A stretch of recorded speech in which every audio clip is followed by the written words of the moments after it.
bismillahi rahmaani rahim ni ñu ko waxe woon ci ñaan yi nga xam ne ab jullit bu ko saxalee di ko def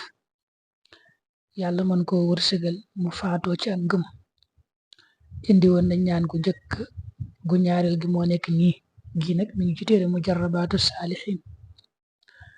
daa wax rek ne am na ci kenn ci gaa yu baax yi, daa wax wa minha ma xukkiya an baadil awliya, maanaam am na kenn ci gaa yu baax yi koo xam ne dafa dajeeg xadir alayhi salaam ne ko yow xadir, man de dama ragal lool sama ngëm deñ bala ma faatu, loolu lu ma ragal la. xadir ne ko laaj nga lu rëy, ne ko laajoon naa yonente bi sallallahu alayhi wa sallam loo xam ne day sàmmal ab jaam ak ngëmam ba mu faatuwaale ak ngëm. yonente bi ne dangay saxoo saa yoo jullee suba ba noppi nga jàng ayatul kursi, jàng amana rasul ba ca mujjug saar wa, amana rasul bima unzila ilayhi min rabbihi wal mu'minun, nga jàll ba ca fansurna alal xawmil kafirin ca mujjug saaru baqara, nga teg ci ñetti laay yi sësaloo mooy shahida allahu annahu la ilaha illa hu wal malaika,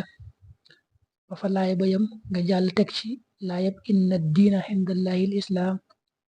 wa maxtalafa alladina utul kitab,